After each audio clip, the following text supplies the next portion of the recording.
stat, and then I'm going to go to the Justin story because I want to still address what's going on with California. Yes. But the job of a politician is, one, to be great on camera, okay, in their mind. Yeah. One, to be able to spin and get out of when you're being cornered. So that's a skill set some of them have, some of them don't have. Then the next one is your job is to make the city, the state a better place. And the way you go about making a place a better place is either the government knows what's best for you or you know what's best for you. And that's the battle, okay? And in this case, in the state of California, it's filled with people like him, Newsom, people like Kamala, people like Nancy Pelosi. All right, we're back, baby. We're back. They know what's best for you, right? You saw the George Clooney, getting criticized, the open letter, and says, hey, honestly, I haven't addressed this thing about Biden, but I got to tell you, I think the right person we have to recognize is his selflessness, because the only person we can compare Biden to is George Washington. When he said that, I threw up a little. It was pretty bad. We were at Angelo's when I saw this clip. And I feel bad because it came up a little bit. Probably because they're close to the same age is probably what he meant, wasn't it? But more importantly, when you're seeing this, and then you see Nancy Pelosi on the back end, she's the one that had to get him to want to step out. But these are the people that think they know what's best for Biden. They know what's best for you. They know what's best for everybody. Watch this here, Rob. Pull up the article about the FAIR Act. This is, again, state of California comes out with this plan called the FAIR Plan Insurance. The FAIR Plan Insurance is for people who don't get homeowners insurance coverage. By the way, you know what percentage of people are not getting homeowners insurance coverage? Let me tell you how many people are getting declined, okay? California Association of Realtors 2023 Annual Housing Market Survey found that nearly 7% of real estate deals fall through in the state of California out of escrow for one reason. You know why? Because the buyers couldn't afford the insurance. So imagine you're trying to buy a house. You're like, oh my God, babe, we got approved. This is so awesome. You're in escrow. Hey, you got to get homeowners insurance. Awesome. How much is homeowners insurance? $13,800. What? Wow. I can't, babe. What are we going to? So then they're like, oh, we can't afford it. 7% are bailing. That's 1 out of 14. Think about 1 out of 14 deals. You can't afford to buy the house because you can't pay for insurance. Of homeowners insurance. So then, jeez. California has 40 million people living there. 55% of adult income earners that, own a house. But when you go through this, they came up with this FAIR Act. Rob, can you pull up the FAIR Act? Here's how the FAIR Act works, okay? The FAIR Act is built for the people who don't get qualified for homeowners insurance. The state comes and says, don't worry, we got you. So the FAIR Act, they say it's not a government-backed program. It is financially supported by California's private home insurance companies, not taxpayers. You know what this means? So let me tell you what this means. So companies such as State Farm, Allstate, okay, who else you got? I'll give you a few names. USAA, Travelers, Nationwide, Chubb. They're forced to be a part of this. So it's like pay for play. You want to do insurance in our state? Guess what? You have to be part of the government's FAIR Act, and you take the risk, not the state. That's not fair. So watch what happens. They now have 408,000 policyholders, okay, and increase of 164% since 2019. Rob, can you go to the dollar amount of how much it's increased in the last 12 months? If you go right there, zoom in right there. You have it right there at the top paragraph. Zoom in, look at this. As of June 2024, it is now $392 billion in dwelling coverage exposures, up from $284 billion just a year ago. By the way, that liability, you know who it's on? Who's that liability on? On USAA, on Farmers, on Travelers, on Nationwide, on Chubb, on Allstate, State Farm. Let me ask you a question. Who do they owe an answer to? These companies, who do they owe an answer to? To California, to their shareholders, to their employees, to their investors? Who do they owe, who are they being held accountable to? They're shareholders and investors, number one, by definition. So the shareholder and investor looks at the chart and they go like this. Hey, can I ask you a question? Yeah. Why the hell are we agreeing to this? Well, the alternative is that California won't let us do business there. They're forcing us to be a part. But you want me to lose this much money and this much liability without making any money? Yes. What do you guys suggest we do? Leave the freaking biggest state in America? Yes! Yeah. I never thought about it that way. Guys, guess what? Call California. We're done. We're out. Are you serious? Yes. Trust me, California will come back. Don't be surprised when these guys are going to be like, hey, California, Tom, how much longer can they go with this? This is one state, by the way. Yeah, this is one state, and by the way, this goes on the heels of Rob. Look up CARP, C-A-A-R-P. California Assigned Risk Plan. This is for the motorists, Pat, who have 2 DUIs but still have to drive to work, and now they get their license back, and it's the same thing. Drivers that can't get insurance, they force the insurance companies to be part of it. So again, by the way, do you know what State Farm did just 2 months ago on July 3rd? You know what State Farm on July 3rd? Are you following this number here? Watch this. State Farm announced pulled out. They are not renewing 30,000 homeowners insurance policies. Let me say that one more time. Yep. State Farm is one insurance company of many in the state of California. They said, imagine you own a house.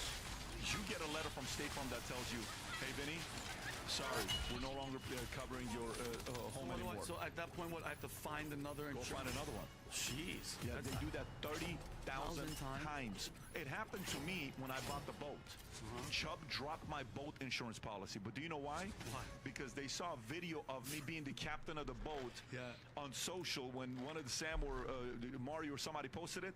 I got a picture with a link to the video saying, you're the captain, we officially dropped your insurance. They didn't drop it because of the state. They dropped it because they said, you're not the captain.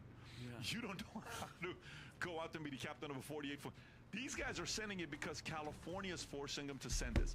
So how much longer is this going to last for the state of California? I don't know, but I think California policies are hurting middle Americans. Their policies are destroying business owners.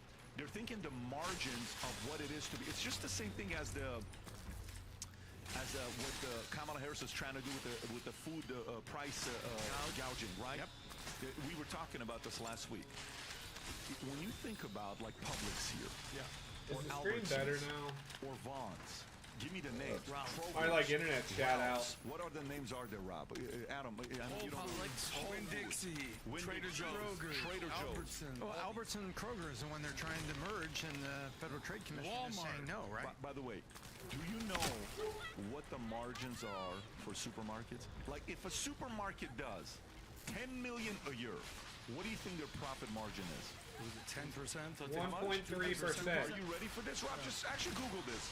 Actually, I want you to Google this. Can I guess that too? Supermarket profit 1.3%. margins. You said what? You 2%. said it's 1.6%. Wow. You're right there.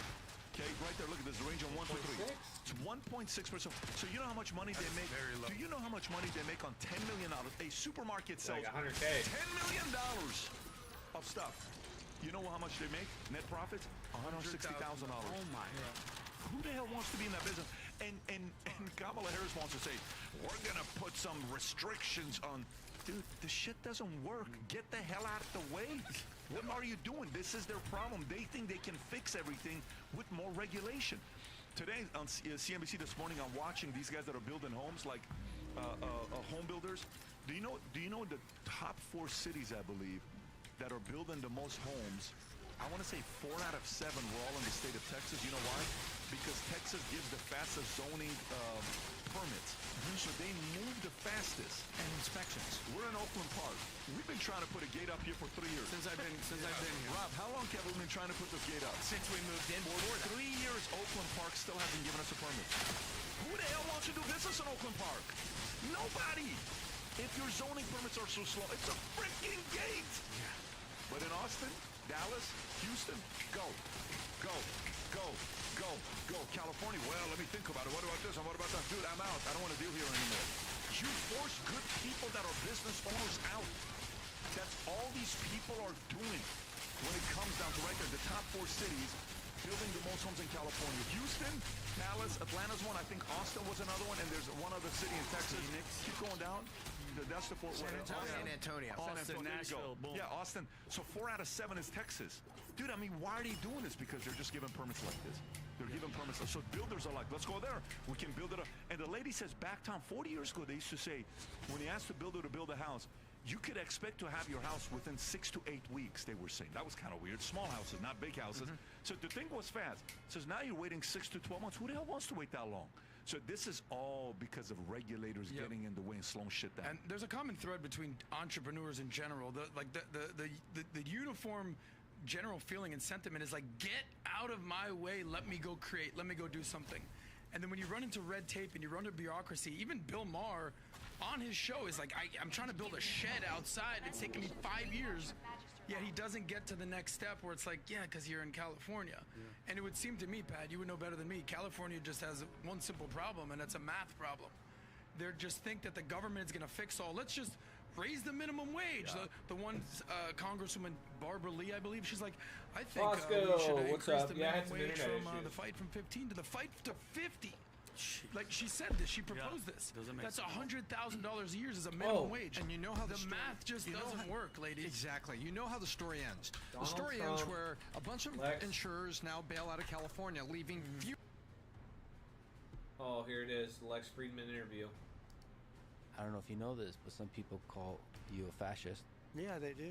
So I figure it's all right to call them a communist. Yeah, they call me a lot worse than I call them. A lot of people listening to this, myself included, that doesn't think that Kamala is a communist. I believe you have to fight fire with fire. Politics is a dirty game. It is a dirty game.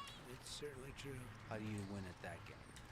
They suffer from massive Trump derangement syndrome, TDS. And I don't know if it's curable from their standpoint. I think we'd probably have a better world if everybody in Congress took some mushrooms, perhaps. First of all, medical marijuana has been amazing. It's been, I've had friends and I've had others and doctors telling me that it's been absolutely amazing. The list of clients that went to the island has not been made public. Yeah, it's very interesting, isn't it? The following is a conversation with Donald Trump on this, the Lex Friedman podcast. I love Lex They're Friedman. getting smaller and smaller. They're getting smaller. Right? I mean, people do respect you more when you have a big camera. For some No, it's cool. And about 20 guys that you pay a fortune to. All right. You said that you love movies, and you have one a lot, in real estate, in business, in TV, in politics. So let me start with mindset, a psychology question. What drives you more? The love of winning or the hate of winning? Maybe equally, maybe both. I don't like losing, and I do like winning. I've never thought of it as to which is more of a driving force. You've been close to a lot of the greats in the sport. You think about Tiger Woods, Muhammad Ali. You have people like Michael Jordan, who I think hate losing more than anybody. So what do you learn from those guys? Well, they do have something different. You know, the great champions have something very different, like the sports champions. And, you know, you have champions in other fields, but you see it more readily in sports. You see it over a weekend, or you see it during a game. And you see that certain people stand out, and they keep standing out. But it's there for you. It doesn't take a lifetime to find out that somebody was a winner or a loser. And so the sports thing is very interesting, but you know, I play golf with different people, and there's a different mindset among champions. There's really a very different mindset. There's a different thought process. You know, talent-wise, sometimes you can't tell the difference in talent, but at the end of a weekend, they seem to win. And it's very interesting. Like as an example, Tiger or Jack Nicklaus, he was a phenomenal winner. And he does have a different way about him. Tiger has a different way about him. And Michael Jordan. And there's never one, you would think that there'd be one way. Arnold Palmer was the nicest guy you'd ever meet. And then you have some champions that aren't really nice. They're just focused on doing their job.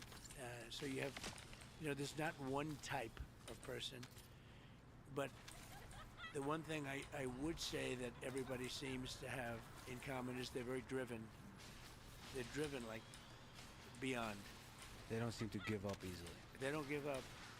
They don't give up, but they do seem to be, you know, they have a passion that's maybe more than people that don't do as well. You've said that politics is a dirty game. Yeah. Past. It is a dirty game. It's certainly true. So if it is a game, how do you win at that game?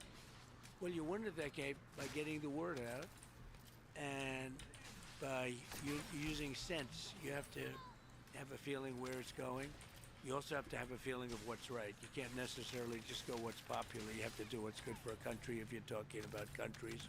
But you have to get the word out, and you have to just continuously, like for instance, you have a great show, you have a great podcast. It's very well watched, and I'm sitting here and I do this. A lot of people see it, and I do other things, and a lot of people see that. And I go traditional also. You have traditional television, which is getting a little bit older and maybe less significant. Could be less significant. I don't know. But it's changing a lot. The whole plane of platform is changing a lot. It's changed a lot in the last 2-3 years. But from a political standpoint, you have to find out what people are doing, what they're watching, and you have to get it. You have to get on. I just see that these platforms are starting to dominate. They're getting very big numbers. I did Spaces with Elon, and they got numbers like nobody's ever heard before. So, this is, you wouldn't do that on like radio. You wouldn't do those numbers, no matter how good a show. You wouldn't do those numbers on radio. You wouldn't do them on television. You've been successful in business. You've been successful in politics. What do you think is the difference between gaining success between the two different, disparate worlds? Yeah, and they're different, very different. I have a lot of people that are in business that are successful, and they'd like to go over to politics. And then you realize they can't speak. They choke. It's hard to make a speech in front of let's say you're talking about a big audience, but I get very big audiences, and for many people it's virtually impossible to get up and speak for an hour and a half and have nobody leave. It's not an easy thing to do, and it's an ability. But I have many people that are very, very successful in business, would love to do what I did, and yet they can't pull the trigger. And in many cases, I don't think it would work. Almost for everybody, it's not going to work. It's a very tough thing to do. It's a big transition. And now, if you talked about people in the business and politics going into business, likewise, that wouldn't generally work out so well either. It's different talents. It's different skills. I have somebody who wants to go into politics so bad, but he's got a little problem. He's got stage fright. Now, he's a total killer. But if he gets up into a stage in front of people, he doesn't do well. To put it mildly, actually. I mean, he does badly. So you have to be able to make hard decisions like you do in business, but also be able to captivate an audience. Look, if you're a politician, you have to be able to speak in front of large crowds. There are a lot of people can't do that. I've seen it. They can't even think about doing it. And they don't. There are many people in business right now, I could name them, but I don't want to embarrass anybody. They've been talking about running for president for 15 years. And they're very big in business, very well known, actually. But it takes guts to run. Like for president, I can tell you it takes guts to run. It's also a very dangerous profession, if you want to know the truth, but dangerous in a different sense, too. But it takes a lot of courage to run for president. It's not easy, but you have, and you know, the same people as I do. There are a lot of people that would like to run for president that are very, very successful in business, but they don't have the guts to do it. And they have to give up a lot. One of the great things about people from the business world is they're often great deal makers. And you're a great deal maker. And you've talked about the war in Ukraine and that you would be able to find a deal that both Putin and Zelensky would accept. What do you think that deal looks like? I think the deal, and I wouldn't talk about it too much because I think I can make a deal. If I win as president-elect, I'll have a deal made. Guaranteed. That's a war that shouldn't have happened. It's terrible. Look, Biden is the worst president in the history of our country, and she's probably worse than him. That's something that should have never happened. But it did happen. And now it's a much tougher deal to make than it would have been before it started. Millions of people. I think the number's going to be a lot higher when you see this all at some point iron out. I think the numbers are going to be, the death numbers are going to be a lot higher than people think. When you take a look at the destruction and the buildings coming down all over the place in Ukraine. I think those numbers are going to be a lot higher. They lie about the numbers. They try and keep them low.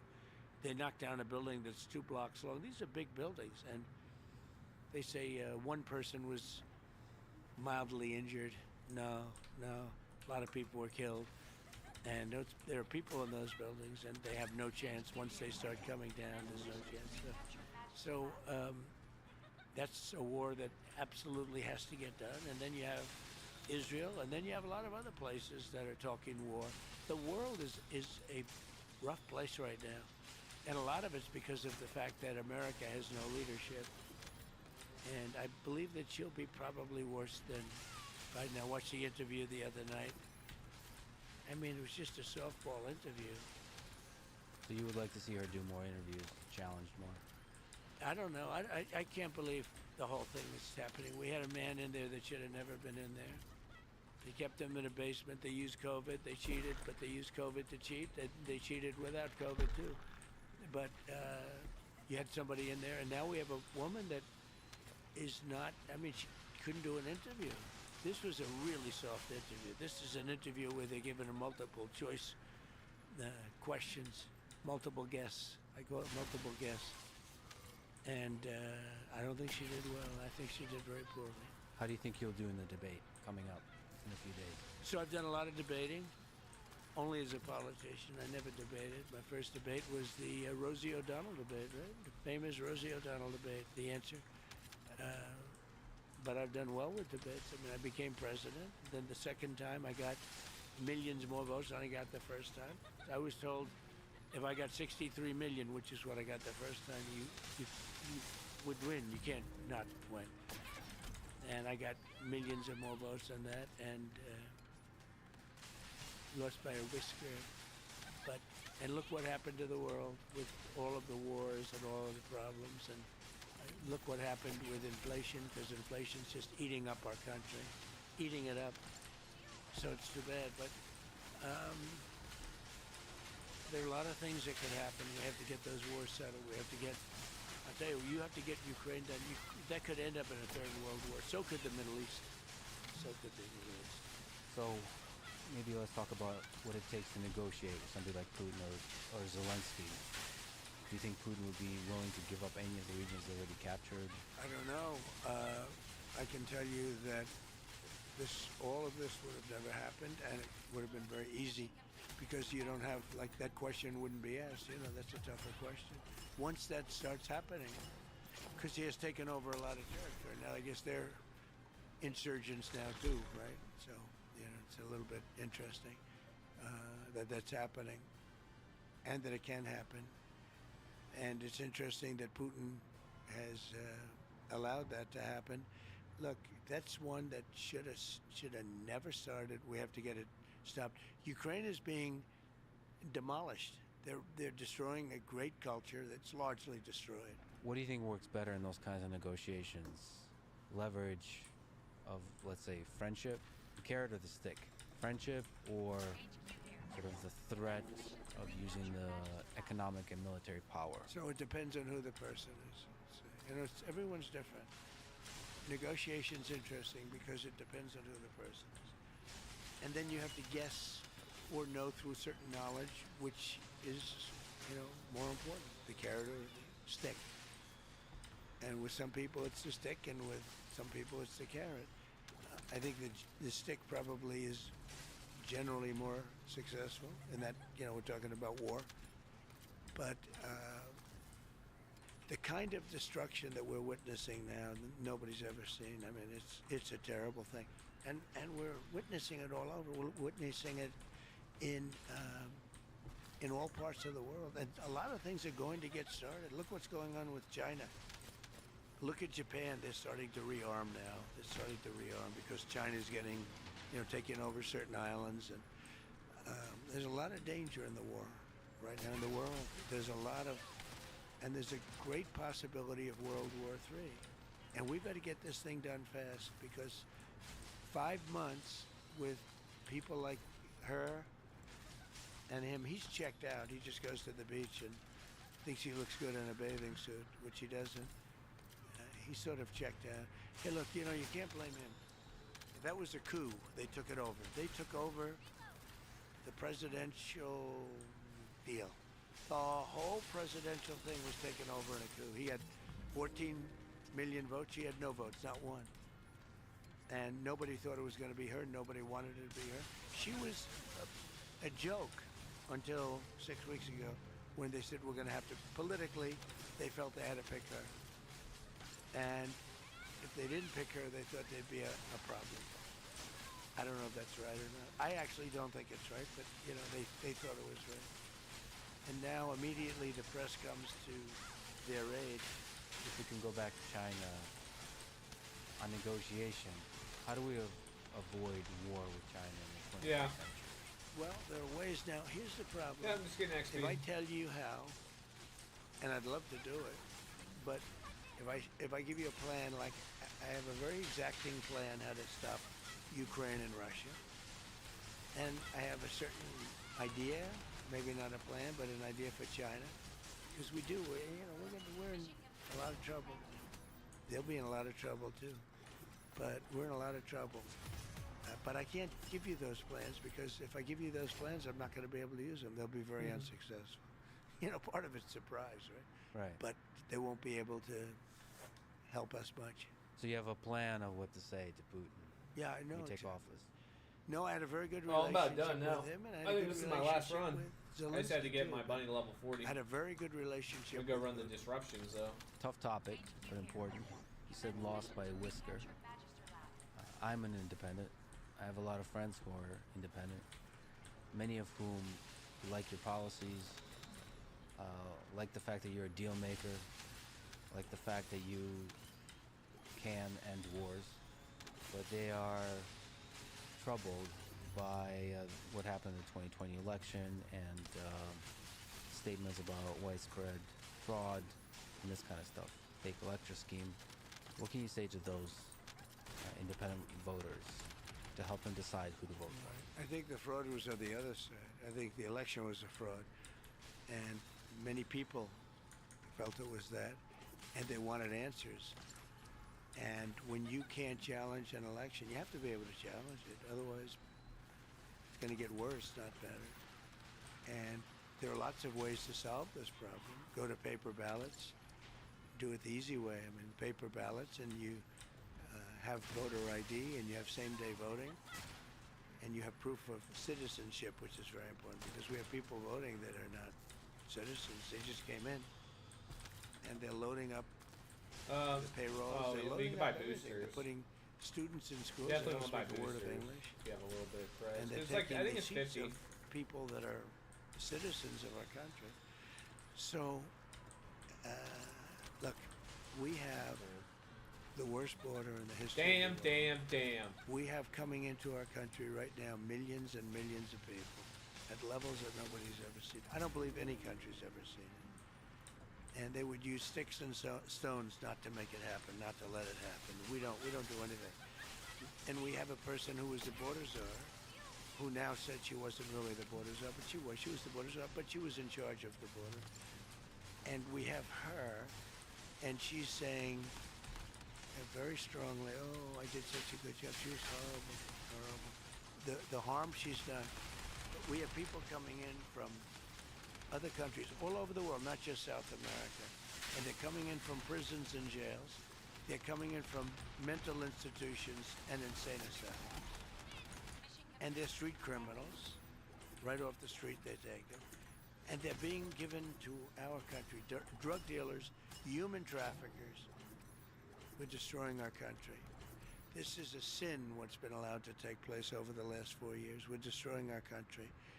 And we'll see how that all works out. But it's not even believable. And now you saw in Aurora, Colorado, a group of very tough young thugs from Venezuela taking over big areas, including buildings. They're taking over buildings. They have their big rifles, but they're taking over buildings. We're not going to let this happen.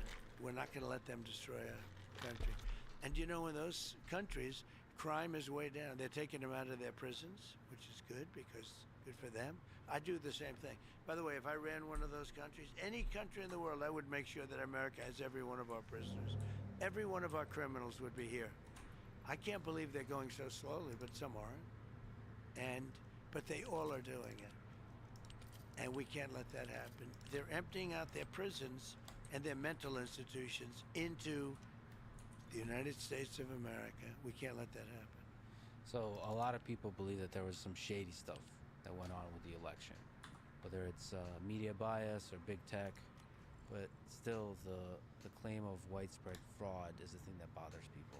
Well, I don't focus on the past, I focus on the future. I mean, I talk about how bad the economy is, how bad inflation is, how bad things like, which is important, Afghanistan was, in my opinion, the most embarrassing thing that's ever happened to our country. And because of that, I think Putin went in. When he saw how stupid we were, Putin went in. But it was the most embarrassing moment in the history of our country. I really believe that. But, you know, we left 13 dead soldiers. Think of it, 13 dead soldiers. Many soldiers horrifically hurt with arms and legs and everything else gone. We left hostages behind. We left Americans behind. We left military equipment, the likes of which nobody's ever left behind.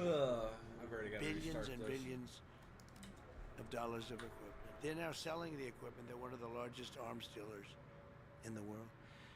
And very sad, very sad. And you know, we were there for a long time. I was going to get out. We were getting ready to get out. Then we got interrupted by the election.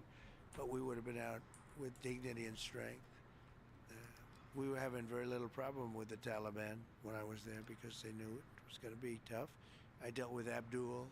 Abdul was the leader. And we got along fine. He understood. But, you know, they were shooting. They were killing a lot of our people before I came down. And when I got there, I spoke to him. I said, you can't do it. Don't do it anymore. We went 18 months before this happened, this horrible day happened. We went 18 months and nobody was shot at or killed. What do you think that was, the carrot or the stick in that case in Afghanistan? The stick, definitely so the stick. So the threat of military force. That was the stick, yeah. It doesn't have to be, but that was the stick. Well, let me just linger on the election a little bit more. For this election, it might be a close one.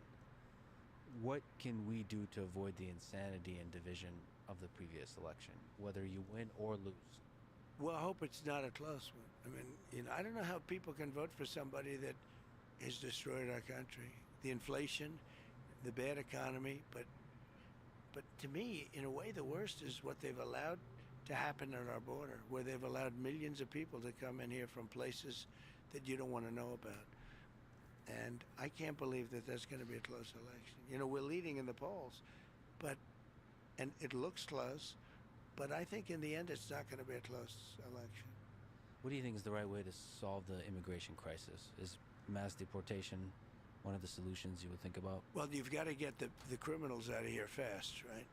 You know, the people from mental institutions, you got to get them back into their mental institution. No country can afford this. You know, it's just too much money. You look at what's happening in New York and Chicago and LA and lots of places, and you take a look at what's happening. There's no country can afford this. We can't afford it. And we've got to get the bad ones out immediately, and the rest have to be worked on. You know, it's happened before. Dwight Eisenhower was sort of a moderate president, moderate type person, but he hated when he saw people pouring into the country, and they were. Nothing like now. You know, I probably got elected in 2016 because of the border. And I told people what was happening, and they understood it, and I won the election, and I won the election, I think, because of the border. Our border is 25 times worse right now than it was in 2016. I had it fixed. I had it the last week of the famous chart that I put up was exactly that. You know the chart. When I looked to the right, I said, "There's the chart." Bing. That was not a pleasant experience, but the chart that I put up said, and that was done by Border Patrol. That was the lowest number that we've ever had come into our country in recorded history, and we have to get it back to that again. we will. Let me ask you about Project 2025. So you've publicly said that you don't have any direct connection to Nothing. I know nothing about it. And they know that too. Democrats know that. And I purposely haven't read it because I want to say to you, I have no idea what it's all about. It's easier than saying I read it and, all of the things. No, I purposely haven't read it. And I've heard about it. I've heard about things that are in there that hey, like. thanks. And there's some things Yeah, in man, there last that name is everybody Butts. Thanks would for the like. follow, bro. Appreciate But there are that. things that I don't like at all. And I think it's I think I might. unfortunate I want that they put it Singular. out, but it doesn't mean anything because it has nothing to do with me. Project 25 has I like the absolutely skill nothing to do with critical me. hit though. You posted recently about marijuana, and that you're okay with it being legalized, but it has to be done safely. Can you explain your policy there? Well, I just put out a paper, and first of all, medical marijuana has been amazing. It's been, I've had friends and I've had others and doctors telling me that it's been absolutely amazing, the medical marijuana.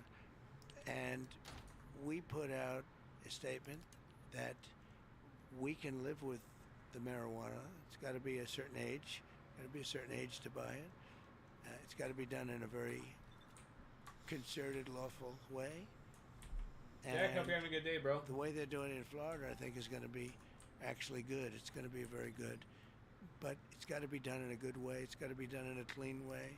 You go into some of these places, like in New York, it smells all marijuana. You can't, you've got to have a system where there's control. And I think the way they've done it in Florida is very good. Do you know anything about psychedelics? So I'm not a drug guy, but I recently did ayahuasca. Yeah. There's a lot of people that speak to sort of the health benefits and the spiritual benefits of these different psychedelics. I think we'd probably have a better world if everybody in Congress took some mushrooms, perhaps. Now I know you stay away from all of that stuff. I know also veterans use it for dealing with PTSD and all that kind of stuff. So it's great, and it's interesting that you're thinking about being more accepting of some of these drugs, which don't just have a recreational purpose, but a medical purpose, a treatment purpose. So we put out a statement today. We're going to put out another one probably next week, be more specific, although I think it's pretty specific. And we'll see how that all goes. That's a referendum coming up in some states, but it's coming up, and we'll see how it does. I will say it's been very hard to beat it. You take a look at the numbers, it's been very hard to beat it. So I think it'll generally pass, but you want to do it in a safe way. Speaking of marijuana, let me ask you about my good friend Joe Rogan. So you had a bit of tension with him. So when he said nice things about RFK Jr., I think you've said some not so nice things about Joe. I think that was a bit unfair. And as a fan of Joe, I would love to see you do his podcast because he is legit the greatest conversationalist in the world. So what's the story behind the tension? I don't think there was any tension, and I've always liked him, but I don't know him. I only see him when I walk into the arena with Dana, and I shake his hand. I see him there, and I think he's good at what he does, but I don't know about doing his podcast. I mean, I guess I'd do it, but I haven't been asked, and I'm not asking them, I'm not asking anybody. It sounds like a challenging negotiation situation. No, it's not. It's not really a negotiation. And he's sort of a liberal guy, I guess, from what I understand. But he likes Kennedy. This was before I found this out, before Kennedy came in with us. He's going to be great. Bobby's going to be great. But I like that he likes Kennedy. I do too. He's a different kind of a guy, but he's got some great things going. And I think he's going to be beyond politics. I think he could be quite influential in taking care of some situations that you probably would agree should be taken care of. The Joe Rogan post is an example. I'd love to get your psychology about behind the tweets and the posts on Truth. Are you sometimes being intentionally provocative, or are you just speaking your mind? And are there times where you regret some of the truths you've posted? Yeah, I do. I mean, but not that often, honestly. You know, I do a lot of reposting. The ones you get in trouble with are the reposts because you find down deep they're into some group that you're not supposed to be reposting. You don't even know if those groups are good, bad, or indifferent. But the reposts are the ones that really get you in trouble. When you do your own words, it's sort of easier. But the reposts go very quickly. And if you're going to check every single little symbol, and I don't know, it's worked out pretty well for me. I tell you, it's truth is very powerful. Truth, and it's my platform, and it's been very powerful, very, very powerful. Goes everywhere. I call it my typewriter. You know, that's actually my typewriter. What are you doing usually when you're composing a truth? Like, are you chilling back on a couch? Couches, beds. Okay. A lot of different things. I mean, like late at night, and just I'd like to do something late at night. You know, I'm not a huge sleeper, but whenever I do, you know, past like 3 o'clock, they criticize you the next day. Trump was up truthing. Okay, Trump was truthing at 3 o'clock in the morning, and there should be no problem with that. And then when you think about time zones, how do they know that you're like, you know, in a time zone like an Eastern zone? So, but every time I do it after like 2 or 3 o'clock, it's like, why is he doing that? But it's gotten, I mean, you know, the truth has become a very successful platform. And I like doing it. And it goes everywhere. As soon as I do it, it goes everywhere. The country seems more divided than ever. Yeah. What can you do to help alleviate some of that division? Well, you can get rid of these two people. They're terrible. They're terrible. You don't want to have them running this country. They're not equipped to run it. Joe is a disaster, okay? And Kamala, I think she'll end up being worse than him. We'll see.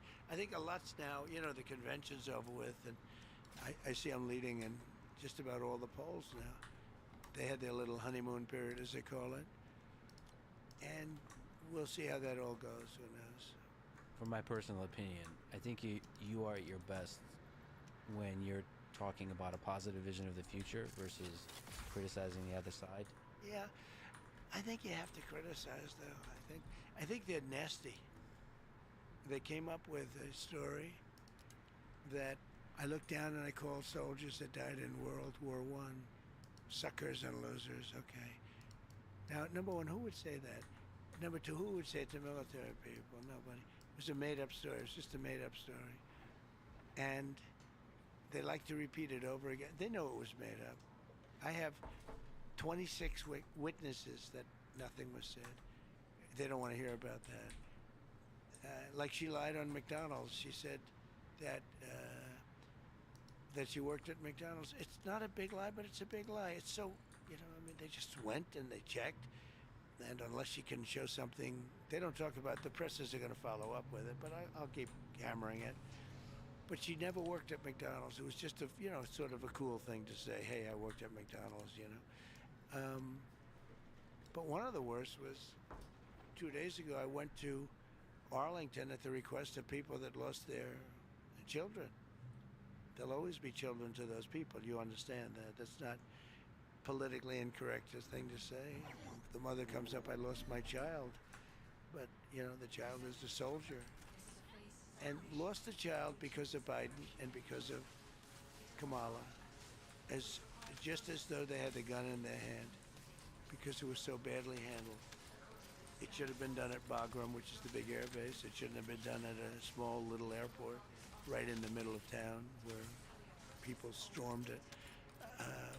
It was a true disaster. And they asked me if I'd come and celebrate with them 3 years. 3 years. They died 3 years ago. And I said, I'm going to try. I got to know them because I brought them here, actually. One night, they almost all came here. And they said, I wonder if Trump will actually come and see us. I heard they were here. I came, so we stayed for like 4 hours listening to music up on a deck right upstairs. Beautiful. And they were great people. So they called me over the last couple of weeks and they said, we're going to have a reunion, our 3-year reunion. Would you be able to come? It was very hard for me to do it logistically, but I said I'll get it done. And I got there, and we had a beautiful time. I didn't run away. I didn't just walk in, shake hands, and walk out like people do. And I wasn't looking at my watch like Joe Biden does. And it was amazing. So I did it for them. I didn't do it for me. I don't need the publicity. I mean, I get more publicity probably than anybody. You would know that better than me, but I think maybe more than anybody. Maybe more than anybody that's ever lived. I don't know. But I don't think anyone could have any more. Every time you turn on television, there's like 9 different stories, all on different topics, and they're all about stuff. As an example, you interview a lot of people, good people, successful people. Let's see how you do with this interview versus them, okay? I mean, I can tell you right now, you're going to get the highest numbers you've ever had by sometimes a factor of 10. But when a Gold Star family asks me to come in and spend time with them, and then they said, sir, we did a ceremony, and then we went down to the graves, which was quite a distance away. They said, sir, would you come to the grave? And then they said when we were there, very sad actually, because these people shouldn't have died. They shouldn't have died. They died because of Biden and because of Kamala. They died because it's just like if they pulled the trigger, okay? Now, I don't know if that's controversial to say, but I don't think it is. Afghanistan was the most incompetently run operation I think I've ever seen, military or otherwise. They were incompetent. But the families asked me if I'd go. I did go. Then the family said, could we have a picture at the tombstone of my son? And we did. Son or daughter. There was a daughter, too.